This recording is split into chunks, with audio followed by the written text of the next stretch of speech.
She was one of the 19 children that were killed the day before. Now, Alethea, her dream was to go to art school in Paris and one day share her art with the world. Shoes, please. Wore these every day.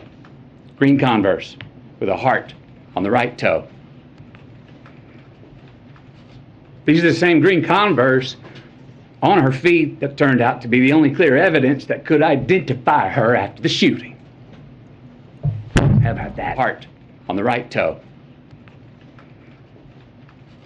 These are the same green Converse on her feet that turned out to be the only clear evidence that could identify her after the shooting.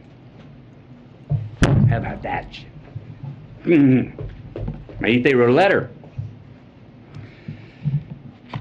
Her mom said if Maite's letter could help someone accomplish her dream, that then her death would have an impact, and it would mean her dying had a point and wasn't pointless, that it would make the loss of her life matter.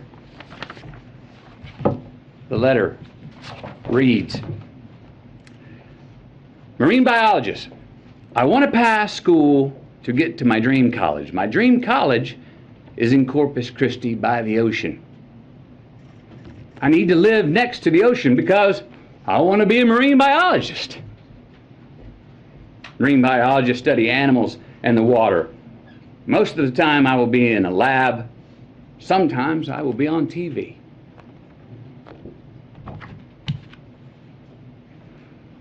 Then there was Ellie Garcia, a 10-year-old, and her parents, Stephen and Jennifer. Ellie loved to dance and she loved church. She even knew how to drive tractors and was already working with her dad and her uncle mowing yards. Ellie was always giving of her gifts, her time, even half-eaten food on her plate, they said. So around the house, we called her the Great Regifter. Smiling through tears, her family told us how Ellie loved to embrace, said she was the biggest hugger in the family. Now, Ellie was born Catholic, but had been going to Baptist church with her uncle for the last couple of years. Her mom and dad were proud of her because they said she was learning to love God no matter where.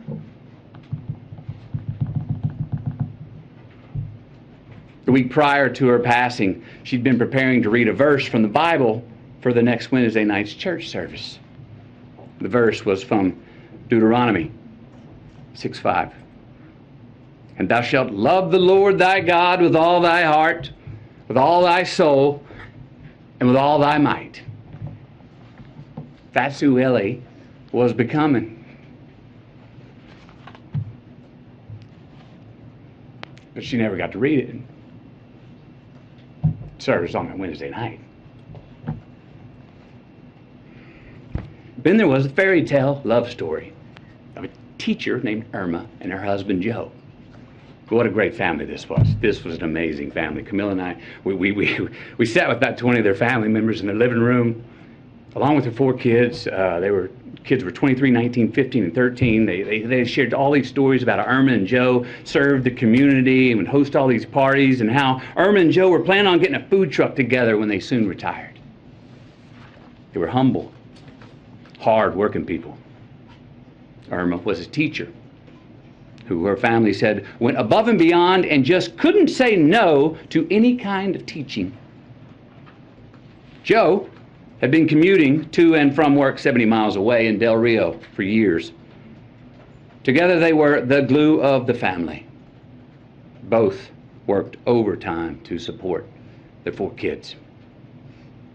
Irma even worked every summer when school was out. The money she had made 2 summers ago paid to paint the front of the house. The money she made last summer paid to paint the sides of the house. This summer's work was going to pay to paint the back of the house. Because Irma was one of the teachers who was gunned down in the classroom. Joe, her husband, literally died of heartache the very next day when he had a heart attack.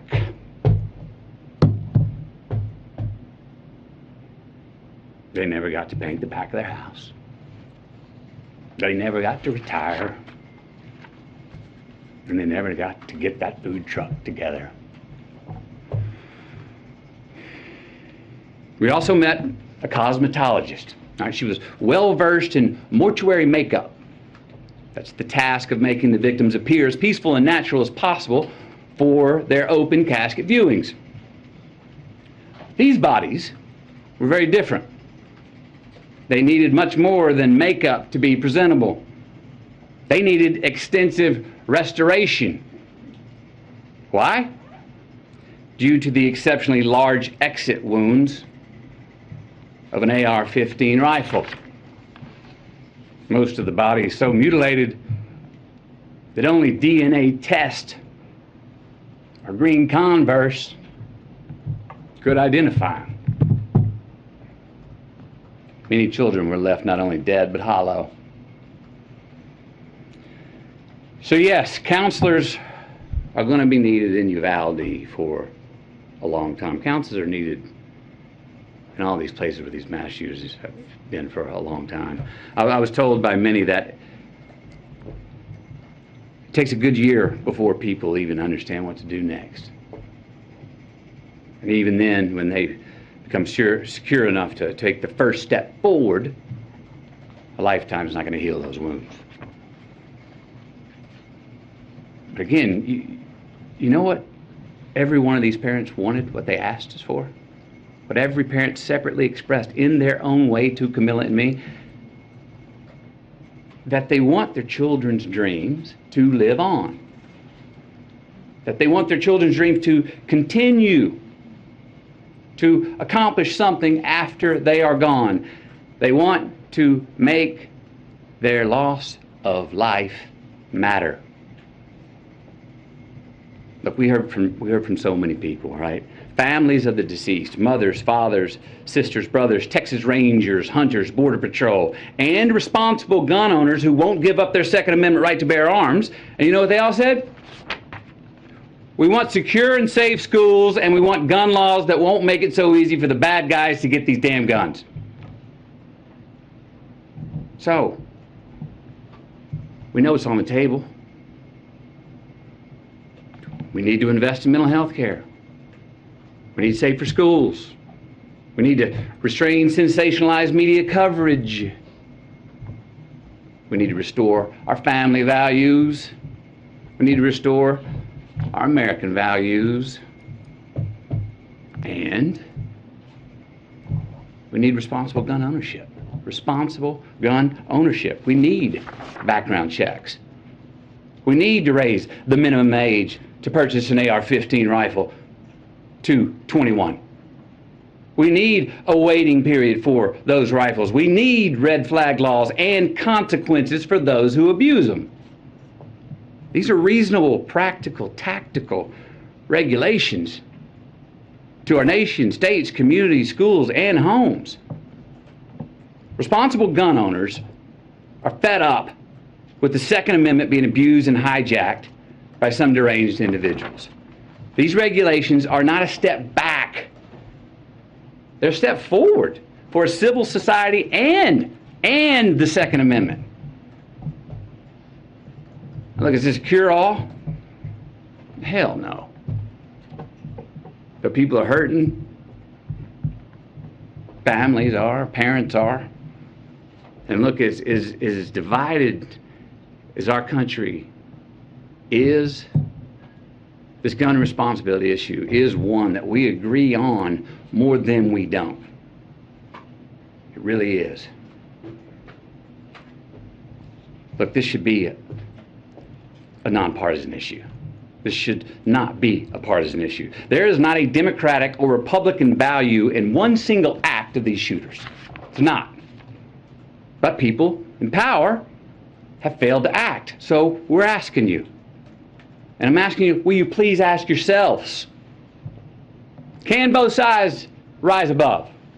Can both sides see beyond the political problem at hand and admit that we have a life preservation problem on our hands? Because we got a chance right now to reach for and to grasp a higher ground above our political affiliations. A chance to make a choice that does more than protect your party. A chance to make a choice that protects our country now and for the next generation. We've got to take a sober, humble, and honest look in the mirror and rebrand ourselves based on what we truly value. What we truly value. We've got to get some real courage and honor our immortal obligations instead of our party affiliations. Enough with the counterpunching. Enough of the invalidation of the other side. Let's come to the common table that represents the American people. Find a middle ground, the place where most of us Americans live anyway, especially on this issue. Because I promise you, America, you and me, we are not as divided as we are being told we are. No. How about we get inspired? Give ourselves just cause to revere our future again. Maybe set an example for our children. Give us reason to tell them, hey, listen and watch these men and women. These are great American leaders right here. Hope you grow up to be like them. And let's admit it. We can't truly be leaders if we're only living for re-election. Let's be knowledgeable and wise and act on what we truly believe. Again, we got to look in the mirror, lead with humility, and acknowledge the values that are inherent to, but also above politics. We got to make choices, make stands, embrace new ideas, and preserve the traditions that can create true progress for the next generation. With real leadership, let's start giving all of us with real leadership, let's start giving all of us good reason to believe that the American dream is not an illusion. So where do we start? We start by making the right choices on the issue that is in front of us today. We start by making laws that save innocent lives and don't infringe on our Second Amendment rights. We start right now by voting to pass policies that can keep us from having as many Columbine, Sandy Hooks, Parklands, Las Vegas, Buffaloes, and Uvaldes from here on. We start by giving Alethea a chance to be spoiled by her dad.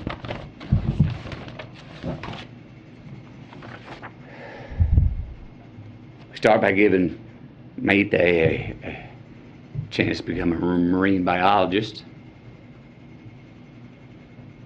Start by giving Ellie a chance to read her Bible verse at the Wednesday night service. Start by giving Irma and Joe a chance to finish painting their house. Maybe retire, get that food truck. We start by giving McKenna, Layla, Miranda, Nevaeh, Jose, Javier, Tess, Rogelio, Eliana, Annabelle, Jackie, Azuya, JC, Jayla, Ava, Amory, and Lexi. We start by giving all of them our promise that their dreams are not going to be forgotten. We start by making the loss of these lives matter.